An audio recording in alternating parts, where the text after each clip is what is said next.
Bismillahirrahmanirrahim. Assalamualaikum warahmatullahi wabarakatuh. Baik rekan-rekan semua, selamat bertemu di semester 5 ini. Perkenalkan, nama saya Dwi Andriani. Saya akan mengampu mata kuliah Indonesia Laporan Keuangan selama 14 pertemuan ini. Dalam materi kali ini, saya akan memberikan pertama pengantar dulu kepada rekan-rekan semua. Jadi di semester 3 kemarin teman-teman sudah mendapatkan mata kuliah manajemen keuangan. Maka kelanjutannya teman-teman yang mengambil konsentrasi manajemen keuangan itu wajib mengambil mata kuliah Indonesia Laporan Keuangan. Oke, sebelum kita ke materi, saya akan menyampaikan terkait dengan tata tertib dari perkuliahan kita di semester ini, di mana bagaimana teman-teman sudah ketahui, sebetulnya dari semester kemarin kita juga sudah ada pada kondisi ini gitu ya. Jadi yang pertama adalah tata tertibnya, perkuliahan akan kita lakukan secara online atau daring. Kemudian yang kedua, materi baik itu dalam bentuk PPT atau PowerPoint dan video penjelasan materi yang insya Allah akan saya upload melalui akun YouTube saya. Dan bisa jadi tidak semua materi akan ada videonya, tapi akan saya usahakan karena memang materi kita di mata kuliah ini rata-rata memiliki bukan hanya teori saja, tapi ada hitung-hitungan yang itu agak susah ketika tidak ada proses tatap muka. Nah, jadi materi PPT dan video ini akan saya bagikan setiap akhir minggu sebelum perkuliahan. Atau paling telatnya itu 1 hari sebelum perkuliahan.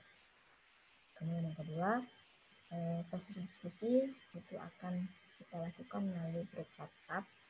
Teman-teman semua sudah masuk dalam grup WhatsApp, nanti kita akan melakukan proses diskusi di grup itu sesuai dengan hari yang sudah ditentukan di tingkat fakultas. Kemudian yang terakhir adalah untuk lebih jelasnya, teman-teman dapat melihat materi di akun Siakat ya, sudah saya upload ya RPS-nya. Jadi di situ paling tidak ada 12 materi yang akan kita bahas ya. Jadi materi yang pertama itu berkaitan dengan perkenalan dan pengantar sedikit dari saya. Kemudian yang kedua adalah konsep dasar dan pemahaman mengenai laporan keuangan. Kemudian yang ketiga, analisis aktivitas pendanaan. Keempat, analisis aktivitas investasi. Yang kelima, analisis aktivitas investasi antar perusahaan. Yang keenam, analisis aktivitas operasional. Yang ketujuh, analisis aktivitas bisnis. Yang kedelapan, aplikasi dan interpretasi dari analisis likuiditas. Kemudian dari analisis solvabilitas, analisis profitabilitas. Yang ke-11 adalah proyeksi dan analisis performa yang di sini terbagi menjadi 2 pertemuan. Dan yang terakhir adalah berkaitan dengan analisis laporan keuangan untuk investor.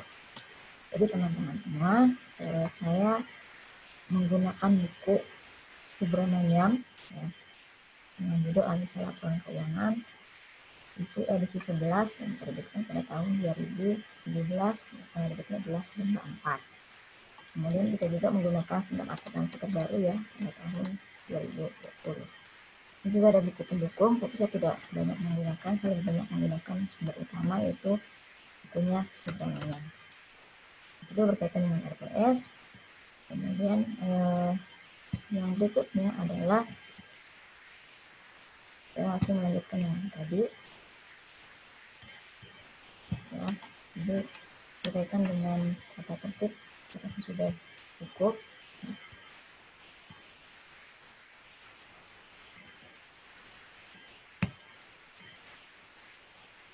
Oke, berikutnya adalah mengenai deskripsi mata kuliah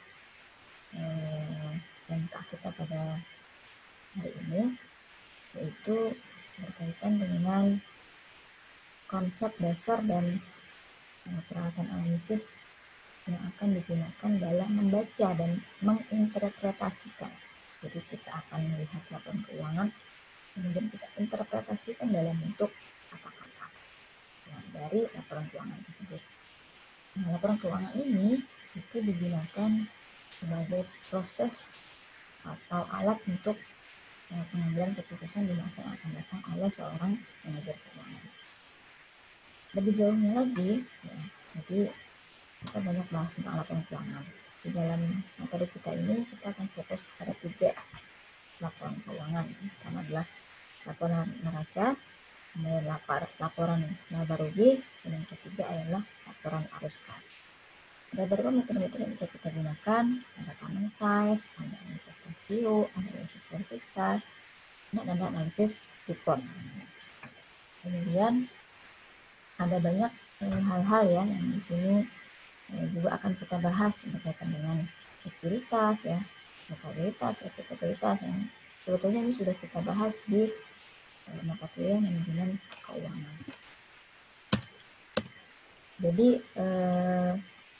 singkatnya adalah mata kuliah ini digunakan sebagai salah satu sarana bagi teman-teman yang nantinya akan berprofesi sebagai manajer keuangan gitu ya.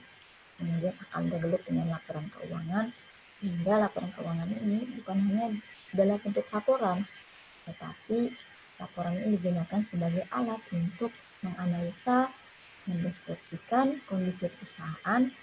Kemudian ketika itu sudah dilakukan, maka ini bisa dijadikan sebagai acuan atau sumber pokok dalam proses pengambilan keputusan di masa yang akan datang, terutama berkaitan dengan keuangan perusahaan. Nah, itu terkait dengan pengantar dari mata kuliah ini. Kita langsung masuk kepada materi pokok yang akan kita bahas pada hari ini, yaitu berkaitan dengan tinjauan analisis laporan keuangan. Jadi, pasti akan dilakukan seorang manajer keuangan gitu ya, dalam melihat analisa laporan keuangan. Oke, jadi struk materi di sini ada 3 struk materi yang akan kita bahas teman-teman semua. Yang pertama adalah analisis bisnis, di mana analisis bisnis ini berkaitan dengan prospek dan risiko perusahaan. Yang kedua adalah laporan keuangan yang digunakan sebagai analisis dasar, yaitu berkaitan dengan aktivitas perencanaan, aktivitas pendanaan, investasi, dan operasi. Dan yang terakhir adalah berkaitan dengan pengantar analisis laporan keuangan, di mana bahasan ini punya contoh. Jadi kita akan bagi menjadi 2 sesi, makanya saya upayakan materi ini saya sampaikan di awal, biar minggu depan kita hanya bahas kepada analisis komparatif, analisis, dan analisis rasio. Karena bisa jadi cukup panjang. Ya. Oke, yang pertama adalah yang pertama tadi berkaitan dengan analisis bisnis.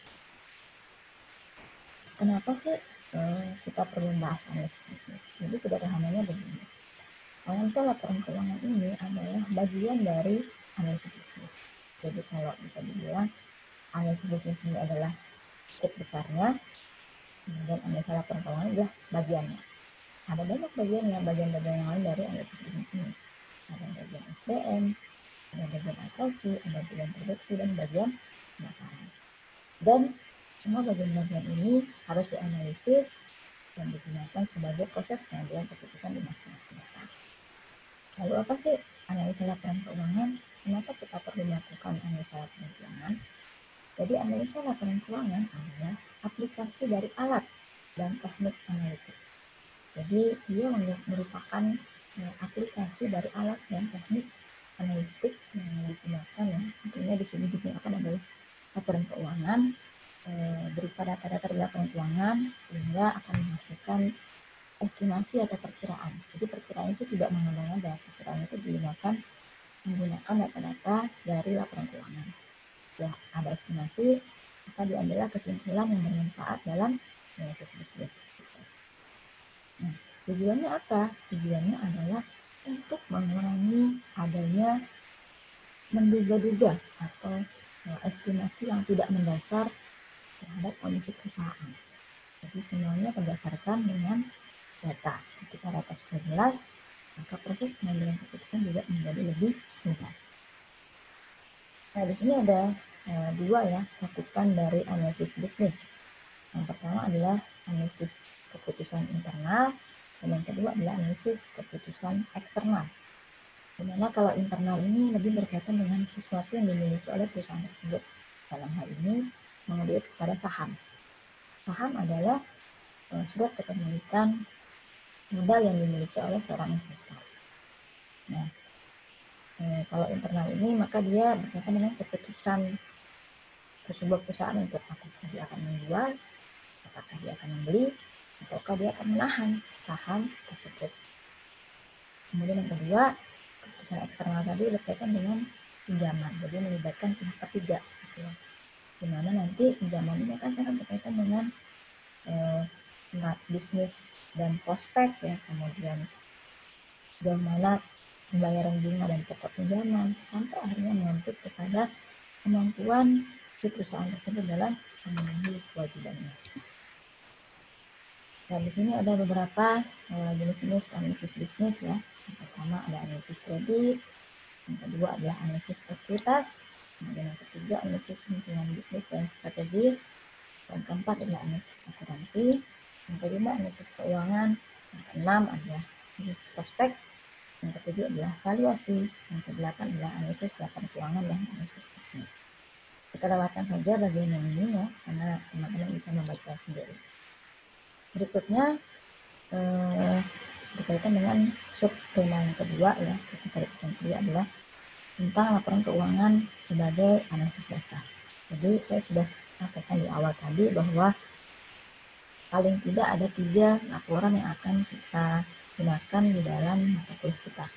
Yang pertama adalah laporan kaca, yang kedua adalah laporan laba rugi, dan yang terakhir adalah laporan arus kas.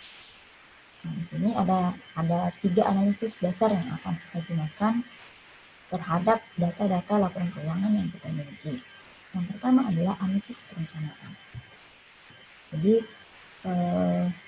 dengan adanya laporan keuangan ya, itu kita bisa punya rencana bisnis atau bisnis plan ke depannya yang berisi tentang atau mendeskripsikan tentang tujuan perusahaan, maksud perusahaan, strateginya apa. Ketika ada kondisi A, maka dia harus menyiapkan plan A.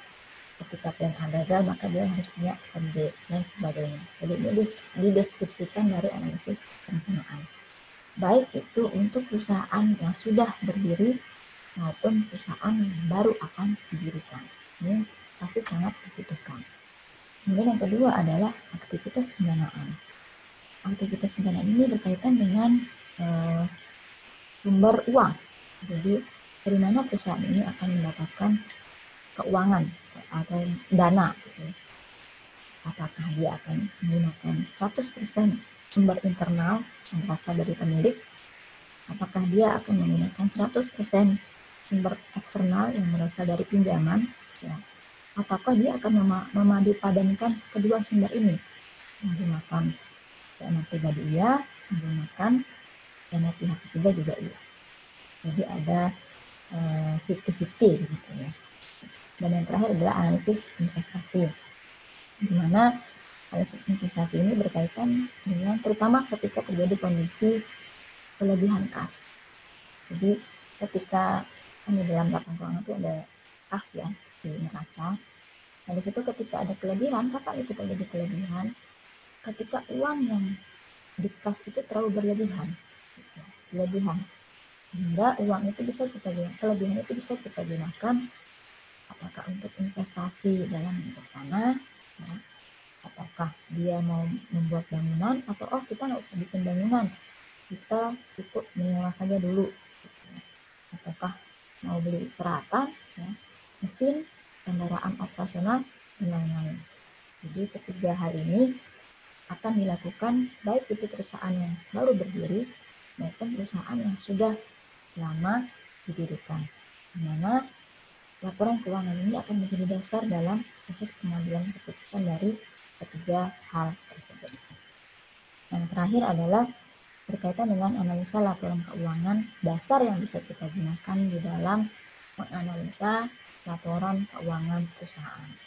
Jadi sini ada 3 laporan keuangan yang bisa kita gunakan. Yang pertama adalah analisis komparatif, ya, atau biasa disebut analisis horizontal, yang pergerakannya itu kita akan membandingkan gitu ya, membandingkan antara total dengan item. Jadi nanti saya akan berikan contohnya. Ini ada gambaran secara singkat saja. Item dari kiri ke kanan. Kemudian kalau analisis, jadi kalau kiri ke kanan itu berarti bisa tahunnya itu ada misalnya 3, pokoknya lebih dari 1. Jadi dia membandingkan tahun per tahun. Kalau dia analisis kanan size, dia dari atas ke bawah. Jadi misalnya total aset dibandingkan dengan kas. Jadi berapa sih kas itu jika dibandingkan dengan total asetnya. Kemudian terakhir adalah analisis rasio. Analisis rasio ini nanti ada beberapa, ada likuiditas, ada solvabilitas, ada rentabilitas, ya, ada profitabilitas. Nanti akan kita bahas minggu depan di pertemuan profit management. Demikian materi yang bisa saya sampaikan. Jika ada pertanyaan nanti kita diskusikan kembali. Maaf jika ada salah-salah kata. Wassalamualaikum warahmatullahi wabarakatuh.